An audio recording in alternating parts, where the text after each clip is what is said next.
नमस्कार दोस्तों, स्वागत है आपका फिजिसिस्ट मॉन्क यूट्यूब चैनल में। ठीक है। तो आज हम पढ़ने वाले हैं क्वार्क थ्योरी। ठीक।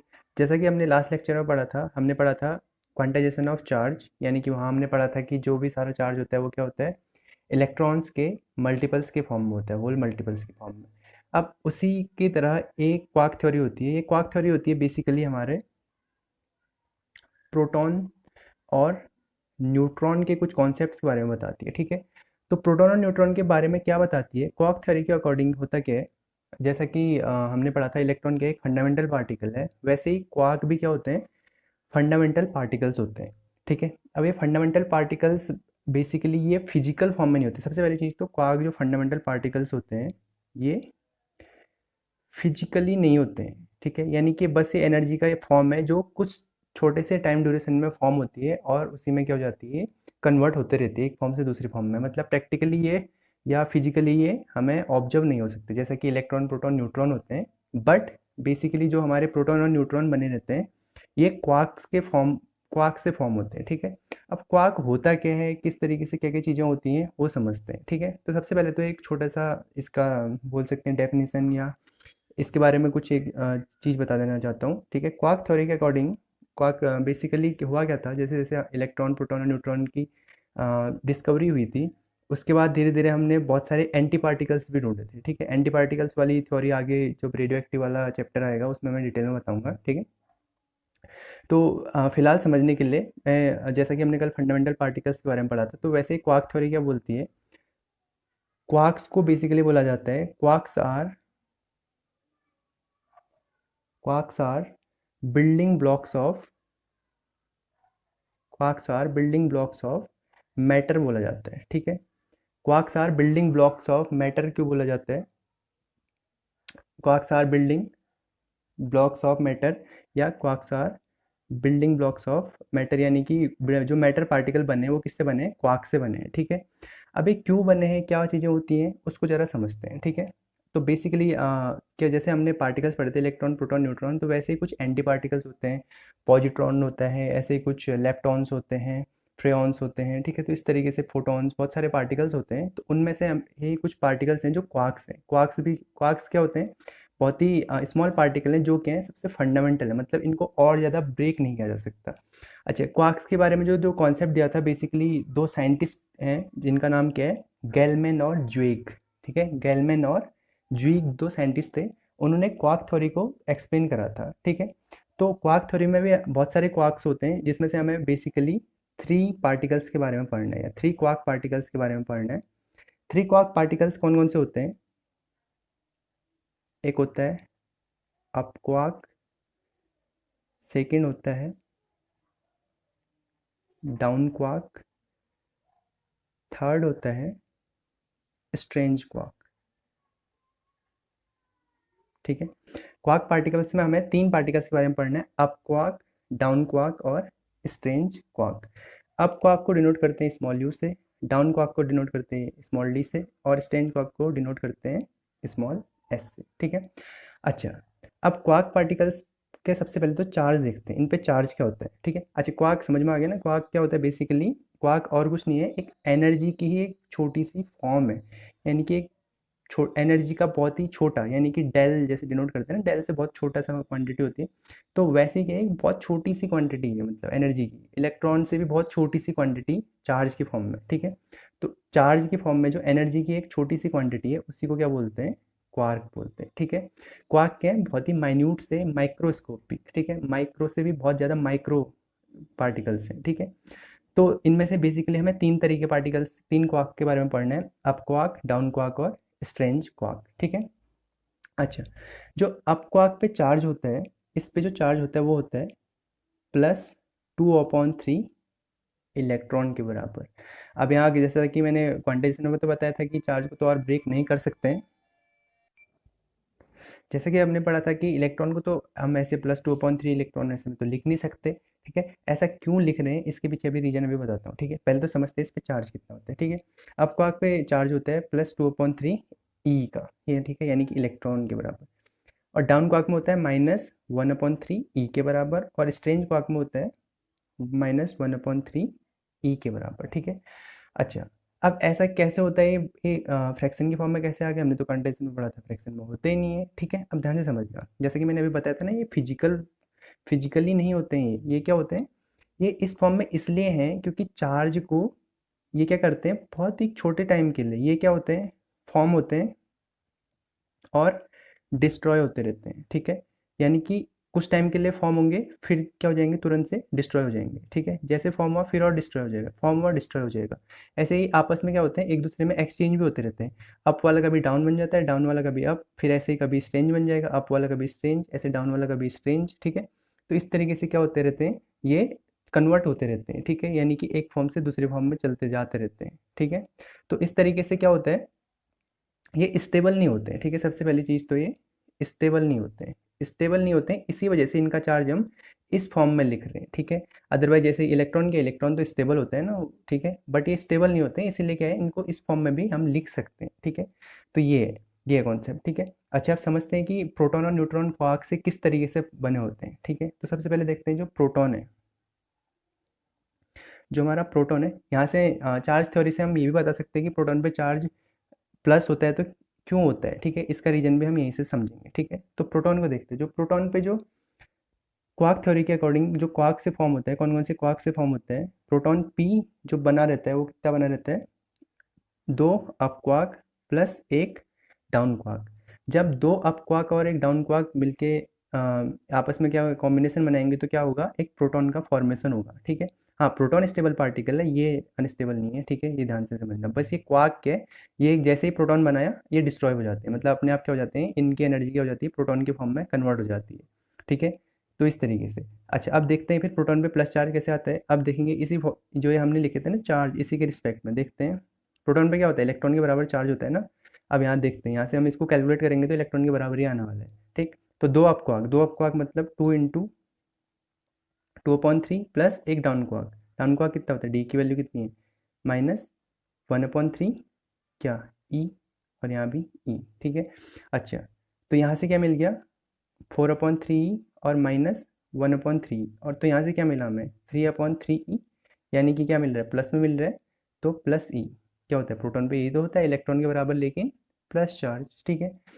अच्छा, ऐसे ही इससे हमें ये भी प्रूफ हो गया कि जो प्रोटॉन है वो किससे बना है, दो अप क्वार्क और एक डाउन क्वार्क से मिलके बना है, ठीक है। क्यों, क्योंकि इस पे चार्ज क्या होता है, प्लस ही होता है, जैसे कि हम जानते हैं। और हमने यहाँ से ये कैलकुलेट करके भी देख लिया, ठीक है, इस तरीके से, ठीक है। बस एक छोटा सा ये आपको याद रखना है, प्रोटॉन किससे, दो अप क्वार्क और एक डाउन क्वार्क से मिलके बना रहता है, ठीक है। अच्छा, ऐसे ही अब न्यूट्रॉन का केस देखते हैं, ठीक है। न्यूट्रॉन का केस देखते हैं, तो न्यूट्रॉन किससे मिलके बना रहता है, न्यूट्रॉन पे होते हैं एक अप और दो डाउन क्वार्क, एक अप और दो डाउन क्वार्क। यानी कि न्यूट्रॉन किससे बना है, एक अप और दो डाउन क्वार्क से, ठीक है। अप क्वार्क पे चार्ज कितना होता है, जैसा कि अभी देखा था, +2/3, और डाउन क्वार्क पे क्या होता है, -1/3, ठीक है। तो यहाँ से क्या मिला, यहाँ से हमें मिल गया 2/3 ई प्लस में और -2/3 ई माइनस में। तो यहाँ से क्या मिल गया, जीरो चार्ज, यानी कि न्यूट्रॉन पे जो चार्ज होता है कितना होता है, जीरो होता है। तो इससे हमें पता चल गया कि जो क्वार्क थ्योरी है ये क्या बताती है हमें, प्रोटॉन और न्यूट्रॉन पे जो चार्ज है वो जैसे प्रोटॉन और इलेक्ट्रॉन पे चार्ज प्लस माइनस में होता है, प्लस होता है इलेक्ट्रॉन पे माइनस होता है, प्रोटॉन पे प्लस होता है, न्यूट्रॉन पे जीरो होता है। तो हमें चार्जेस के बारे में एक्सप्लेनेशन देती है, ठीक है। क्वार्क थ्योरी क्या करती है, हमें चार्जेस के बारे में एक्सप्लेनेशन देती है, ठीक है। और क्वार्क है क्या, क्वार्क एनर्जी की एक फॉर्म है जो क्या करती है, आपस में कन्वर्ट होते रहती है, ठीक है। अच्छा, जैसा कि क्वार्क है, इसी तरीके से बहुत सारे ऐसे भी छोटे छोटे पार्टिकल और भी होते हैं जिन्हें बोलते हैं मेसॉन, पाई मेसॉन, ठीक है। पाई मेसॉन के क्लाउड्स बनते हैं न्यूक्लियस के अंदर, बहुत सारी चीज़ें, ठीक है। ये सब चीज़ें हम आगे जब रेडियो एक्टिव वाला चैप्टर आएगा, ठीक है, वहाँ डिटेल में समझेंगे, ठीक है। अभी फिलहाल के लिए ये आप, जैसे कि हम फंडामेंटल थ्योरी देख रहे थे, तो वैसे ही प्रोटॉन और न्यूट्रॉन के लिए जो फंडामेंटल थ्योरी आती है किसके रिस्पेक्ट में आती है, क्वार्क के रिस्पेक्ट में आती है, ठीक है। और क्वार्क क्या होते हैं, एनर्जी की एक फॉर्म जो चार्ज के फ्रैक्शनल फॉर्म में होते हैं या बहुत ही छोटी सी फॉर्म होती है, ठीक है। तो इस तरीके से ये क्या होगी, क्वार्क थ्योरी, ठीक है। अब आगे देखते हैं, अब हमारी नेक्स्ट चीज़ है, अब हम समझेंगे परमिटिविटी, ठीक है। हमारा नेक्स्ट जो सब चीज़ समझना है हमने, अब देखते हैं परमिटिविटी, ठीक है। अच्छा, परमिटिविटी क्या होती है, परमिटिविटी समझने के लिए एक छोटा सा, मैं एक डायग्राम बनाता हूँ तो इससे समझते चलते हैं, ठीक है। मैंने क्या करा, एक ये क्या कर लिया, एक सिलेंड्रिकल शेप का मैंने क्या कर लिया, एक वायर बोल सकते हैं या पाइप बोल सकते हैं, ठीक है। तो सबसे पहले तो मैं आपको पाइप के रिस्पेक्ट में समझाता हूँ, ठीक है। तो इसको समझ लो क्या है, ये एक पाइप है, ठीक है। और ये पाइप है तो यहाँ से क्या होगा, ये पाइप है पानी वाला, वाटर पाइप है, ठीक है। अगर यहाँ से हम पानी डालेंगे तो क्या होगा, यहाँ से गुजरते हुए यहाँ से निकल जाएगा, ठीक है। अच्छा, अब इस रीजन में, इस सिस्टम में कितना पानी जाएगा, जितना ये पार्ट क्या करेगा, ये जितना ये एरिया होगा, जितना ये अलाउ करेगा, ठीक है। जितना एरिया ये अलाउ करेगा उतना ही पानी तो क्या होगा, यहाँ से पास होते हुए जाएगा, ठीक है। तो वैसा ही कुछ केस इसी से सिमिलर करते हुए समझना, ठीक है। तो परमिटिविटी हम निकालते हैं इलेक्ट्रॉन के लिए, ठीक है। तो परमिटिविटी क्या होती है, बेसिकली किसी भी ऑब्जेक्ट या किसी मीडियम की, कि वो मीडियम अपने में से कितना चार्ज गुजरने देता है, ठीक है। अपने में से कितना चार्ज गुजरने देता है उसी को क्या बोलते हैं, परमिटिविटी या विद्युतशीलता, ठीक है। यानी कोई सिस्टम है उसमें से क्या होंगे, बहुत सारे इलेक्ट्रॉन जा रहे होंगे, ठीक है, ऐसा समझ लो। या कोई चार्ज जा रहा होगा, प्लस माइनस कुछ भी चार्ज जा रहा होगा। तो ये मीडियम अपने में से, ये अपने में से कितना चार्ज पास होने देता है, ये क्या कहलाती है, उस मीडियम की परमिटिविटी, ठीक है। अच्छा, परमिटिविटी को यहाँ समझना ये इसलिए इंपॉर्टेंट है क्योंकि आगे हम कुलॉम्स लॉ पढ़ने वाले हैं। कुलॉम्स लॉ के लिए परमिटिविटी समझना जरूरी है, वहाँ जो कांस्टेंट यूज होता है वो परमिटिविटी के फॉर्म में ही होता है, ठीक है। अच्छा, तो परमिटिविटी समझ में आ गया, ठीक है। मतलब कि कोई भी ऑब्जेक्ट या कोई मीडियम अपने में से कितने चार्ज को पास होने देता है वो क्या कहलाती है, उसकी परमिटिविटी, ठीक है। अच्छा, अब हमें यहाँ एक चीज़ पढ़नी है, relative permittivity. Relative permittivity, relative permittivity basically, relative permittivity क्या होती है, इसको डिनोट करते हैं के से, और इसकी वैल्यू होती है एप्सिलॉन अपॉन एप्सिलॉन नॉट, ठीक है। अच्छा, एप्सिलॉन और एप्सिलॉन नॉट क्या होते हैं, सबसे पहले तो एप्सिलॉन नॉट समझते हैं। एप्सिलॉन नॉट क्या होता है, permittivity of, permittivity of vacuum, ठीक है। किसकी, परमिटिविटी ऑफ वैक्यूम। और एप्सिलॉन होती है permittivity of any medium, permittivity of any medium, ठीक है। तो ये है permittivity of vacuum epsilon not, और ये है परमिटिविटी ऑफ एनी मीडियम, ठीक है। ये सिंबल जो है इसको बोलते हैं एप्सिलॉन, ठीक है।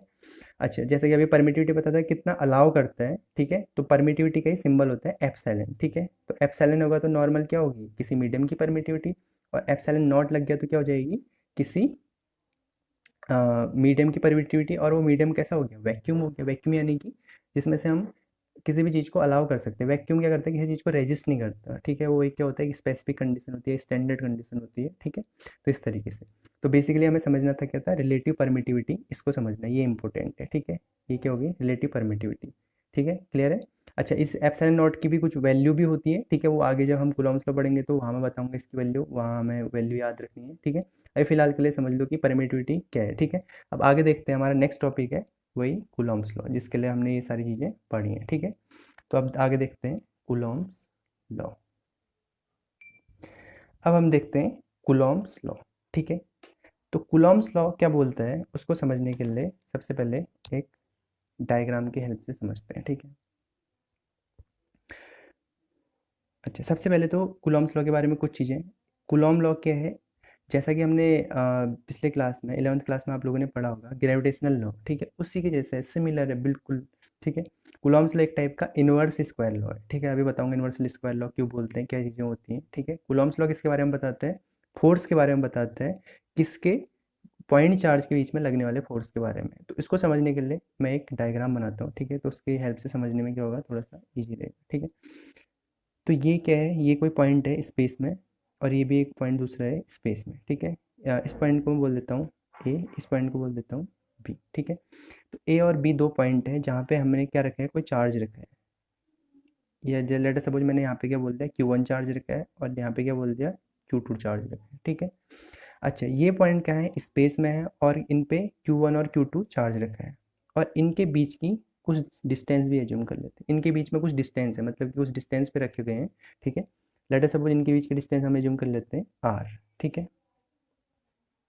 अब कुलॉम लॉ क्या बोलता है, कुलॉम लॉ बोलता है स्पेस में प्रेजेंट किसी भी दो पॉइंट चार्जेस कंटेनिंग बॉडीज पे जो अट्रैक्टिव या रिपल्सिव फोर्स लगता है वो क्या होता है, वो कौन कौन से फैक्टर पे डिपेंड करता है, यही कूलॉम्स लॉ बताता है। ठीक है, तो सबसे दो चीज़ बोलता है कूलॉम्स लॉ। ठीक है, तो फर्स्ट चीज़ क्या बोलता है, किसी भी बॉडी पे जो स्पेस में किसी सर्टेन डिस्टेंस पे रखी गई हैं उनके बीच में जो अट्रैक्शन या रिपल्सन फोर्स होगा वो डायरेक्टली प्रोपोर्शनल होता है किसके, उन बॉडीज पे प्रेजेंट चार्ज के प्रोडक्ट के। यानी कि जो फोर्स ऑफ अट्रैक्शन या रिपल्सन होगा वो क्या होगा, चार्ज Q1 और Q2 के प्रोडक्ट के डायरेक्टली प्रोपोर्शनल। मतलब कि जितना ज़्यादा चार्ज बढ़ेगा उतना ज़्यादा ही क्या होगा, फोर्स भी बढ़ता जाएगा। डायरेक्टली प्रोपोर्शनल का मतलब यही होता है। ठीक है, प्रोडक्ट के डायरेक्टली प्रोपोर्शनल होता है। और दूसरी चीज़, जो ये फोर्स होता है वो डायरेक्टली प्रोपोर्शनल होता है किसके, 1 अपॉन इनके बीच की जो डिस्टेंस के स्क्वायर के।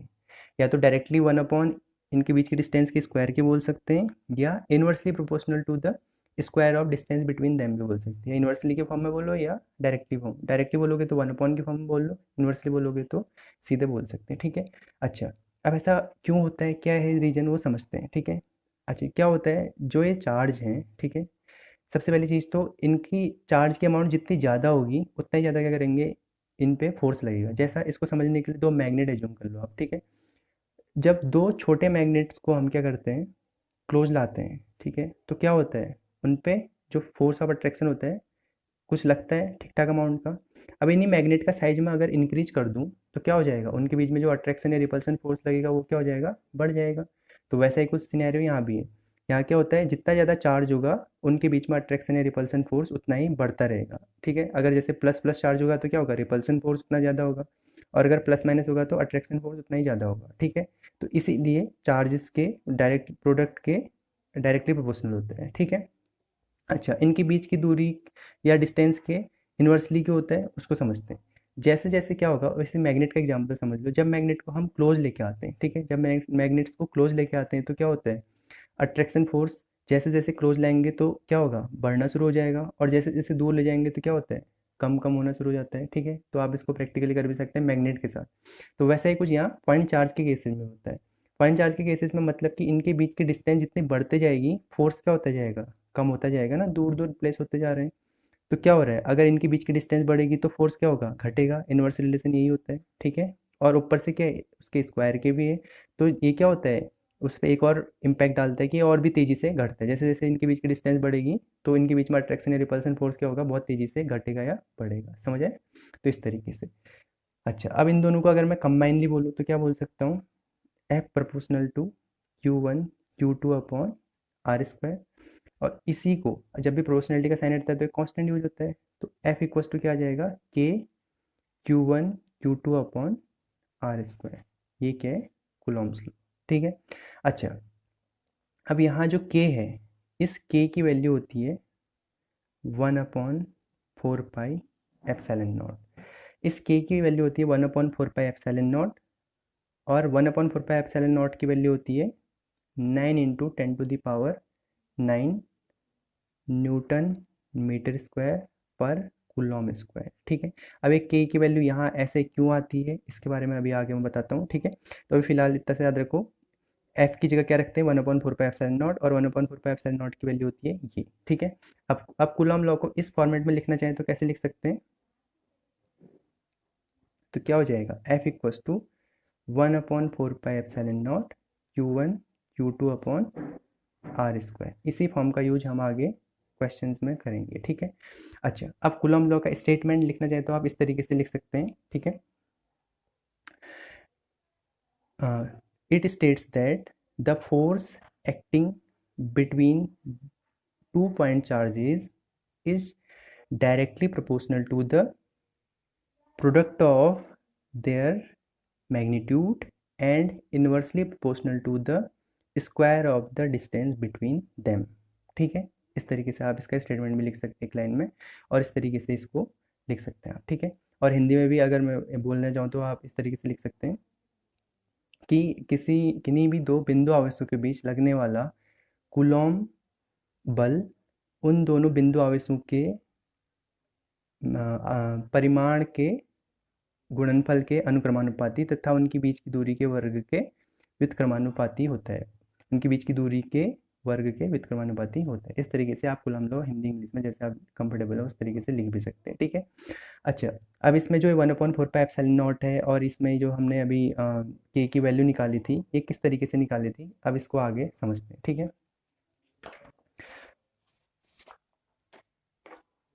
तो जैसा कि अभी हमने देखा